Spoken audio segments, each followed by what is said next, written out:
So మల్లారెడ్డికి సంబంధించి BRS కు Mallareddy good bye. So ఇక్కడ క్వశ్చన్ మార్క్ కూడా లేదు, డైరెక్ట్ చెప్పించారు వీళ్ళు. శ్రావణంలో బీజేపీలో చేరిక అని చెప్పేసి ఇక్కడ క్వశ్చన్ మార్క్ ఉంది. ఇప్పటికే క్యాడర్ పార్టీ ముఖ్య నేతలకు సమాచారం పార్టీ ముఖ్య నేతలకు సమాచారం ఇచ్చేసిందంట. ఈ విషయంపై పెద్దగా స్పందించని అధిష్టానం. సో మన రీసెంట్ గా కేసీఆర్ వచ్చినప్పుడు ఒక గాంధీ టీఆర్ఎస్ భవన్ లో ఒక మీటింగ్ ఏర్పాటు చేసుకున్నప్పుడు మీరు గోడ మీద పిల్లలు లెక్క ఉండకూరి, అటు ఇటు దుంకాలి ఇటు దిక్కాలని చూడకూరి, ఏదో ఒకటి క్లియర్ చేసుకోండి అని చెప్పేసి అప్పుడు చెప్పారు కదా. సో ఈ నేపథ్యంలో అప్పుడు మల్లారెడ్డిని ఉద్దేశించే పెట్టి చెప్పారు అని చెప్పి చాలా ప్రచారం జరిగింది. సో కాబట్టి ఇప్పుడు నిజమైనది తెలుసు. ఎందుకంటే మొన్న కేటీఆర్ చేసిన సభకేమో గైర్ హాజరైండు, నిన్న రేవంత్ రెడ్డి సభని కలిసిండు. అంతకుముందు మోదీని వీళ్ళ కుటుంబ సమేతంగా ఫ్యామిలీ సమేతంగా మోదీని కలిసిండు. కాబట్టి బీజేపీలో చేరతారా కాంగ్రెస్ పార్టీలో చేరతారా అని చెప్పేసి ఒక డౌట్ ఉంది. మాజీ మంత్రి మెడ్చల్ ఎమ్మెల్యే చామకూర మల్లారెడ్డి వ్యవహారం హాట్ టాపిక్ గా మారింది. త్వరలోనే ఆయన తన అల్లుడు మర్రి రాజశేఖర రెడ్డి సైతం గులాబీ పార్టీని వీడనున్నట్టు సమాచారం. దీనిపై పార్టీ కేడర్ ముఖ్య నేతలకు మల్లారెడ్డి లీకులు ఇచ్చినట్టు తెలిసింది. అందుకు పార్టీ కార్యక్రమాలు, కీలక భేటీలు, బహిరంగ సభలకు ఆయన ఫ్యామిలీ దూరంగా ఉంటున్నట్టు వస్తున్న వార్తలు తెలిసింది.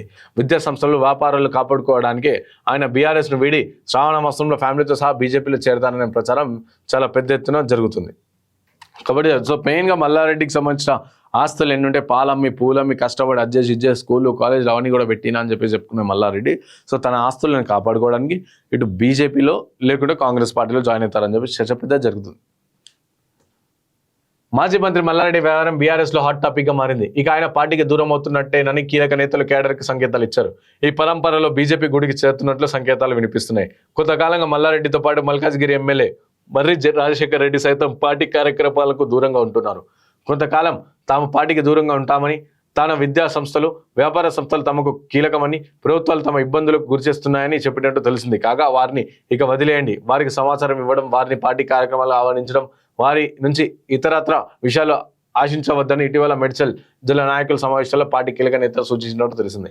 అందులో భాగంగానే మల్లారెడ్డి కుటుంబ సభ్యులు పార్టీ సమావేశాలకు హాజరు కావడం దూరం అయిపోయింది. మల్లారెడ్డి దూరం సో ఇట్లా మల్లారెడ్డి రెగ్యులర్ గా దూరం అవుతుంది. ఇక శ్రావణ మాసంలో ముహూర్తం ఫిక్స్ అంట. సో శ్రావణ మాసంలో జాయిన్ అయ్యే ఛాన్సెస్ కనిపిస్తుంది. మల్లారెడ్డి కోడలు ఏకంగా బీజేపీ కార్యాలయానికి వెళ్ళొచ్చారు. ఇక తాము బీజేపీలోకి వెళ్ళడం లేదని ఖండించారు. అయితే మల్లారెడ్డి ఆయన కుటుంబం త్వరలోనే కమల తీర్థం పుచ్చుకుంటున్నట్టు సమాచారం. ఆదివారం బీజేపీ ఇన్ఛార్జ్ అభయ పాటిల్ చేసిన ప్రకటనతో వీరి చేరికలు మరింత ఊతమిచ్చాయి. ఇక శ్రావణ మాసం నుంచి బీజేపీలో పెద్ద ఎత్తున చేరికలు ఉంటాయని అభయ్ పాటిల్ ప్రకటించారు.